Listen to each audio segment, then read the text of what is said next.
அனைவருக்கும் வணக்கம். எழுத்தாளர் ராஜம் கிருஷ்ணன் அம்மா அவர்கள் எழுதிய பெண் குரல் கதை கேட்டுக்கிட்டு இருக்கீங்க. இன்னைக்கு பாகம் 9. இதுதான் கடைசி பாகம். வாங்க கேட்கலாம். இப்படி இவ கத்தி வரதனை வெளியே அனுப்பினோடனே வரதன் வெளியே போற சத்தம் இவளுக்கு கேட்டுச்சு. இவ குனிஞ்சு அழுதுகிட்டு இருந்தா. அப்படியே அந்த மேசையே கண்ணீரால நிறைஞ்சிருச்சு. அவர் போயிட்டாருன்னு அவளுக்கு தெரிஞ்சிருச்சு. ஒரு 2 நிமிஷம் குனிஞ்சு அழுதுருப்பா. திடீர்னு இன்னொரு செருப்பு சத்தம் யாரோ உள்ள வர மாதிரி கேட்டுச்சு. ஐயோ, அவர் தான் வந்துட்டார் போல, இது எல்லாத்தையும் கேட்டிருப்பாரோ அப்படின்னு ஒரு நிமிஷம் அவ பதறிக்கிட்டு நிமிர்ந்து பார்த்தா அங்க மூர்த்தி நின்னுட்டு இருந்தான். மூர்த்திய பார்த்தோன்னே அந்த நேரத்துல தனக்காக யாருமே இல்லையே அப்படின்னு அவ நினைச்சு அழுதப்போ மூர்த்திய பார்த்தோன்னே அண்ணா அப்படின்னு கதறிட்டா. அண்ணான்னு சொல்லி அவன் அப்பவே சொன்னான். நான் தான் உங்ககிட்ட முதவே சொன்னேனே, நீ என் தங்கச்சி மாதிரி தான். உனக்கு என்ன பிரச்சனை? எப்போ வந்தீங்க? அப்படின்னு அவ கேட்டா. இல்ல, நான் வரதன் பேசிக்கிட்டு இருக்கும்போதே வந்துட்டேன் அப்படின்னு அவன் சொல்லிட்டான்.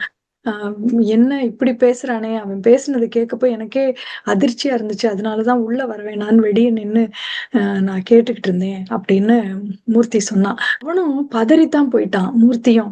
என்ன சுசிலா, எனக்கு எதுவுமே புரியலையே! வரதனுடைய நடவடிக்கைய நினைச்சு வருத்தப்படுறதா? ஞாயிற்றுக்கிழமையில கூட ராமநாதன் ஆபீஸுக்கு போயிடுறாரா என்ன? அவர் உன்கிட்ட அன்பாவே இருக்கிறது இல்லையா சுசிலா? நான் அப்பவே கேட்டேனே! நான் எத்தன தடவ கேட்டேன். நீ மழுப்பிக்கிட்டே தானே இருந்த. இவ்வளவு அதிர்ச்சியா இருக்கே எனக்கு அப்படின்னு அவன் சொல்றான். என்ன நடக்குது? சொல்லு, என்ன நடக்குது? சொல்லு அப்படின்னோனே, அவ அப்படியே விம்மிக்கிட்டு ஆதரவில்லாத ஒரு குழந்தை மாதிரி அவ மனசுல நினைச்சிருந்தது எல்லாத்தையும் மூர்த்தி கிட்ட கொட்டுறா. அவ மனசுல இவ்வளவு நாள் இருந்தது எல்லாத்தையும் கொட்டுறா. கடந்த 3 வருஷமா வெளி பார்வைக்கு தான் என் வாழ்க்கை நல்லா இருக்கு. பெரிய இடத்துல நல்ல கணவருக்கு வாழ்க்கப்பட்டுட்டேன் அப்படின்லாம் தோணுது. ஆனா, அவர் கடனுக்கு தான் என்ன மனைவியா நடத்துறாரு. எங்ககிட்ட ஒரு உல்லாசம் கிடையாது, சல்லாபம் இல்ல, சண்டையும் இல்ல, சச்சரவும் இல்ல, கோபமும் இல்ல, தாபமும் இல்ல. இந்த மாதிரி ஒரு பாலைவன வாழ்க்கையில தான் நான் வெம்பிக்கிட்டு இருக்கேன். அவர் என்ன நெனச்சுக்கிட்டு இருக்காருன்னு எனக்கு கடைசி வரைக்கும் புரியவே இல்ல. நான் நான் கண்ணீர் விட்டுக்கிட்டு இருக்கும்போதே ஒரு நாள் அவர் வாயிலிருந்தே வருது. உன்ன நான் கல்யாணம் பண்ணிக்கிட்டு பெரிய தப்பு செஞ்சுட்டேன்னு வந்துருச்சு. எனக்கு அந்த அர்த்தம் அப்போது இருந்த சூழ்நிலையில எனக்கு ஒரு விதமா அப்ப புரிஞ்சுச்சு. இப்ப வேற விதமா புரியுது. ஆனா ஒண்ணு மட்டும் நிச்சயம். அவருக்கு என் மேல கடுகளவும் அன்பே இல்ல. அவ சொல்லி அப்படியே கொட்டி முடிச்சா. அப்படியே அவன் உறைஞ்சு போய் நின்னு கேட்டுக்கிட்டு இருந்தான் மூர்த்தி எல்லாத்தையும். நீங்க என்ன தவறா நினைக்கலைன்னா நான் இன்னொன்னு சொல்றேன். வரதன் பேசினது எல்லாமே தப்புதான். ஆனாலும் அவர் சொன்ன ஒரு சில விஷயம் முற்றிலும் உண்மைன்னு என்னமோ எனக்கு தோணுது. என்னோட உணர்ச்சிகளையும், விருப்பு வெறுப்புகளையும் கொஞ்சமாவது தெரிஞ்சுக்கிற மாதிரி என்னுடைய கணவர் இருந்திருந்தா, என் வாழ்க்கை இன்னைக்கு இந்த நிலைமைக்கு வந்திருக்குமா? அப்படின்னு அவ கேட்டா.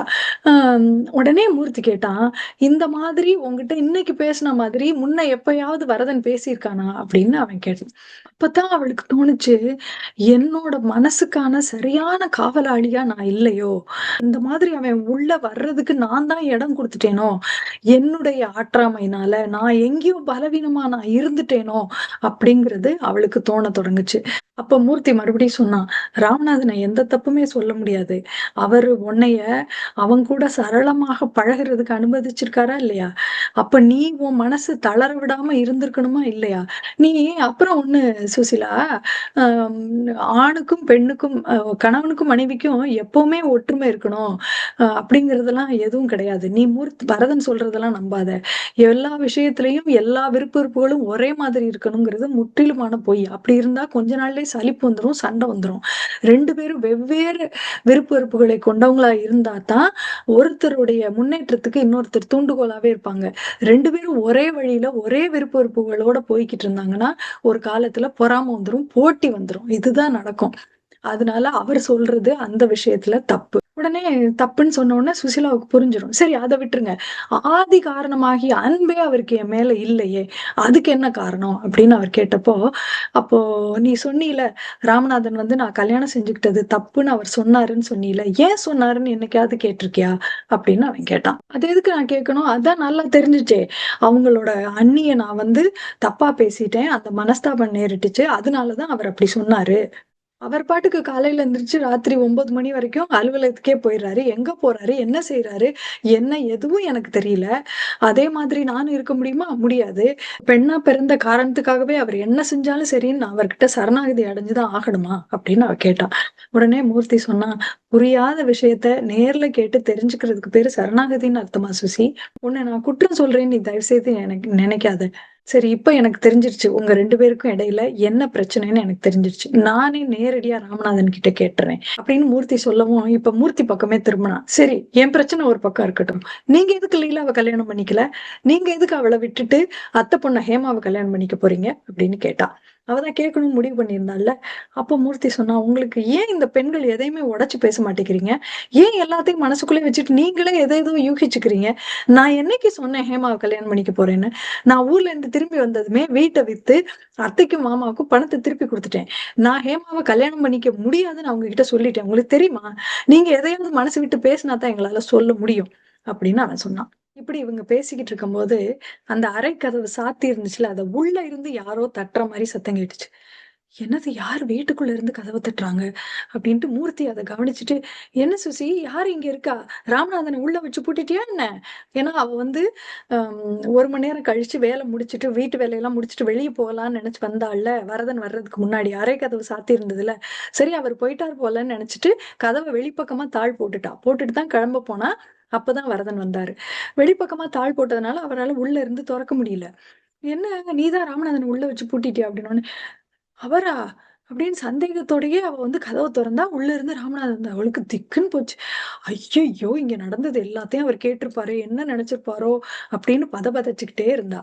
"நீங்க அலுவலகத்துக்கு போலையா?" அப்படின்னு கேட்டா. "நான் போத்தான் போனேன். அதுக்கு முன்னாடி கொஞ்சம் களைப்பா இருந்துச்சு. தூங்கிட்டு போலான்னு நெனச்சேன். 1 மணி நேரம் கழிச்சு போறேன்னு தானே சொன்னேன். வெளிய படுத்தா, இந்த பின்னாடி நீ வேலை செய்ற சத்தமெல்லாம் கேட்குமேன்ட்டு, உள்ள போய் கதவ சாத்திக்கிட்டு படுத்தேன். அப்புறம் நீ வந்து பார்த்துட்டு நான் போயிட்டேன்னு நெனச்சுட்டேன்." அப்படின்னு அவர் அப்பயுமே ரொம்ப சலனமே இல்லாம தான் சொன்னாரு. அப்போ மூர்த்தி கேட்டான், நீங்க எதெல்லாம் கேட்டீங்க?" அப்படின்னோனே, "நான் வரதன் பேசினதையும் கேட்டேன். நீயும் சுசீலாவும் இப்ப பேசினதையும் நான் கேட்டேன். மூர்த்தி, நீ நீ எவ்வளோ நல்லவன் தெரியுமா? நீ எனக்கு சரியான புத்தி புகட்டிட்ட. நான் ஒரு பிரமையில உழண்டுகிட்டு இருந்தேன். அதையும் நீ தீர்த்து வச்சுட்ட. நீ மத்தவங்க வம்புகள்ல நீ தலையிடுறதே இல்ல. இருந்தாலும் அவங்களுக்கு எப்படி எப்படியெல்லாம் நம்பிக்கை குறைவுக்கு இடமில்லாம பேசணும் அப்படிங்கிற உயர்ந்த மனம் உனக்கு இருக்கு." அப்படின்லாம் புகழ்ந்து தள்ளினாரு மூர்த்திய. அவனுக்கு ஒண்ணுமே புரியல. என்ன சுசீலா இது? அவர் மேல நீ அவ்வளவு குற்றம் சுமத்துன. அவரு என்னென்னமோ பேசுறாரு. நீ அவர் அவர் உன்னைய புரிஞ்சுக்கலன்னு சொன்ன. பார்த்தா நீ தான் அவர புரிஞ்சுக்கல போல இருக்கே. என்னைய வேற இப்படி புகழ்றாரு அப்படின்னு அவனுக்கும் ஒண்ணும் புரியவே இல்ல என்ன நடக்குதுன்னு. இதுக்குள்ள அவர் என்ன பண்ணாரு, ஒரு அலமாரியில இருந்து ஒரு புத்தகத்த, ஒரு டைரி எடுத்து குடுத்து, அதுல நம்ம கல்யாணம் ஆன நாள்ல இருந்து 3 தேதி குறிப்பிட்டு அதுல செய்திகள் எழுதியிருக்கேன். நீ இத வந்து படி. அது நாங்க வந்து தபால் நிலையத்துக்கு போயிட்டு வந்துர்றோம் அப்படின்னு சொல்லி வேகமா மூர்த்திய கூட்டிட்டு அவர் போயிட்டாரு. அந்த டைரியில இதுதான் எழுதியிருந்துச்சு. செப்டம்பர் 4ஆம் தேதி. என்னோட சுசீலாவா இப்படி பேசினா? அவர கைய பிடிச்சு அந்த கெட்ட கனவுல இருந்து எடுத்து வெளிய தள்ளினான்ல. அவரால அத ஏத்துக்கவே முடியல. "ஏன் சுசீலாவா என்ன தொடாதீங்க, போங்கன்னு சொன்னா?" அப்படின்னு அவர் ரொம்ப மனக்குழப்பத்திலே இருந்தாரு அந்த நிகழ்வுக்கு அப்புறம். அந்த புத்தகத்துல அடுத்ததா ஒரு குறிப்பு இருந்துச்சு. அவ ஏன் அப்படி நடந்துக்கிறா? அப்படிங்கிறத அந்த குறிப்புல எழுதியிருந்தாரு. அந்த வாரம் சுசீலா வந்து உயிரோவியம் அப்படிங்கிற ஒரு புத்தகத்த குடுத்து ராமநாதன படிக்க சொன்னாளாம். அந்த புத்தகத்துல ஒரு கணவன் மனைவி, அந்த பெண் வந்து விருப்பம் இல்லாம கல்யாணம் செஞ்சு வைக்கப்பட்டிருக்கா. அவ யாரோ ஒருத்தர காதலிச்சிருக்கா. இவங்க சந்திச்சது, அந்த பெண் கல்யாணத்துக்கு அப்புறம் அந்த காதலன சந்திச்சத இந்த கணவன் பாத்துறாரு. பாத்துட்டு, "நான் இனிமே என்னுடைய வாழ்க்கைய தியாகம் செஞ்சு அவங்க 2 பேரையும் சேர்த்து வைக்க போறேன்." அப்படின்னு உறுதி எடுத்துக்கிறாரு. இந்த புத்தகத்த சுசீலா படிக்க குடுத்த உடனே, ஓ! இவளுக்கும் இந்த மாதிரியான ஒரு காதல் இருக்கு போல. அதனால தான் நம்மகிட்ட இத குடுத்து படிக்க சொல்லி நமக்கு உணர்த்துறா அப்படின்னு அவ நெனச்சுக்கிட்டாரு. அதனால தான் அவ கல்யாணத்தன்னைக்கு மயக்கம் போட்டு விழுந்திருக்கா. அதனால தான் ஒவ்வொரு தடவையும் அ ராத்திரி வந்து வந்து அழுதுருக்கா. மூர்த்தி வரும்போதெல்லாம் அவ வந்து சந்தோஷமா இருந்திருக்கா. அவ மூர்த்திய தான் காதலிக்கிறா அப்படின்னு இவரு நெனச்சுட்டாரு. இப்ப நானும் என்ன பண்ண போறேன், அந்த கதையில வர்ற கணவன் மாதிரியே இவள விட்டு விலகி இருந்து மூர்த்தியோட இவள சேர்த்து வைக்க போறேன் அப்படின்னு அவர் முடிவு பண்ணியிருக்காரு. இத படிச்சப்போ சுசீலாவுக்கு, நம்ம எப்போ இந்த புத்தகத்தெல்லாம் குடுத்து படிக்க சொன்னோம்? நம்ம இப்படி உயிருங்கிற புத்தகத்த பத்தி அவளுக்கு ஞாபகமே வரல. அந்த மேசையில இருந்திருக்கு. அத சுசீலா தான் குடுத்ததா அவர் நெனச்சுக்கிட்டு இருந்திருப்பார் போல. ஆனா அந்த புத்தகத்த சுசீலாவே படிச்சதே இல்லைங்கிறத இத படிக்கும்போது அவளுக்கு நம்ம எப்படா குடுத்தோம் அப்படிங்கிற ஒரு கேள்வி அவளுக்கு வருது. இப்படி அப்படியே அடுத்த நிகழ்வுகள் மூர்த்தி ஊட்டிக்கு வந்தது, மைசூருக்கு வந்தது, இவங்கள கூட்டிட்டு போனது. ஒவ்வொரு தடவையும் மூர்த்தி வர்றப்பலாம் இவ ரொம்ப சகஜமாக இருந்தது. மத்த நேரங்கள்ல எல்லாம் இவ எப்பவுமே விலகி இருந்தது. அதுக்கேத்த மாரி இவரும் வந்து நான் தியாகம் பண்ண போறேன்னு விலகி இருந்தது. இந்த மாதிரி அப்புறம் மூர்த்திக்கும் லீலாவுக்கும் திருமணம் நடக்காமல் போனது.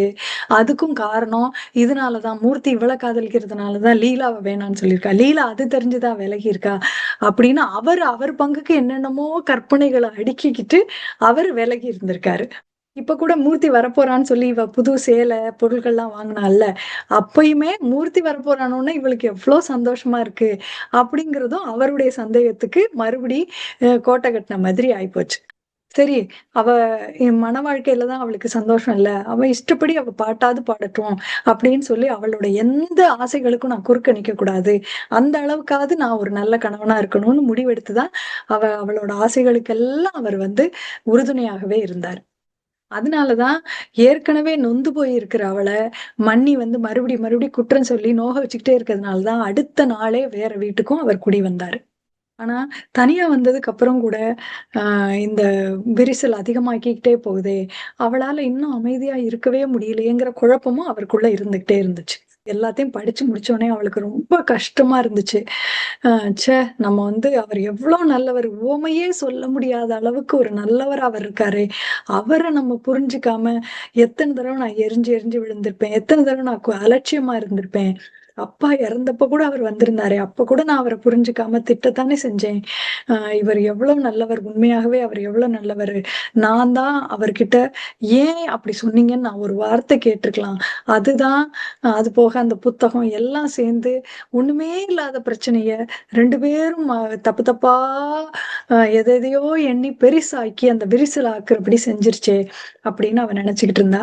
இந்த நேரத்துல அவங்க 2 பேரும் வீட்டுக்குள்ள வந்தாங்க. அவரை பார்த்தோன்னே அவளுக்கு கண்ணீர் கொட்டுச்சு. அவர் வந்து முகத்தை அவ கையில ஏந்திக்கிட்டாரு.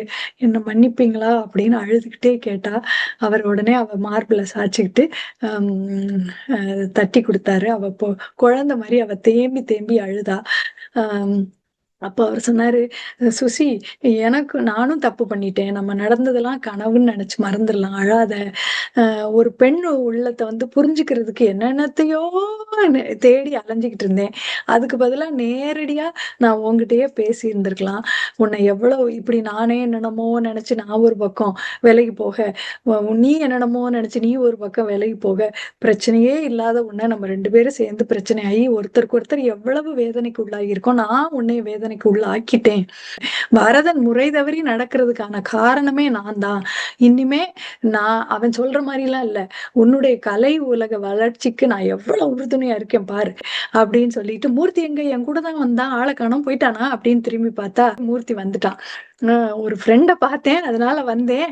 நீங்க வந்துட்டீங்க, எதுக்கு வந்தீங்க? நீ பேசிக்கிட்டு நம்ம போய் அட்ரஸ் எடுத்துட்டு வந்துடலாம் தான்டா நான் வந்தேன் அப்படின்னு சொன்னோன்னே, அதை கேட்டிருந்தா நானே சொல்லியிருப்பேன், என்கிட்டயே அவளுடைய விலாசம் இருக்கு அப்படின்னு. ஓ, உங்ககிட்டே இருக்கா அப்படின்னு பேசிட்டே போய் அவளுக்கு வந்து தந்தி கொடுத்துட்டாங்க.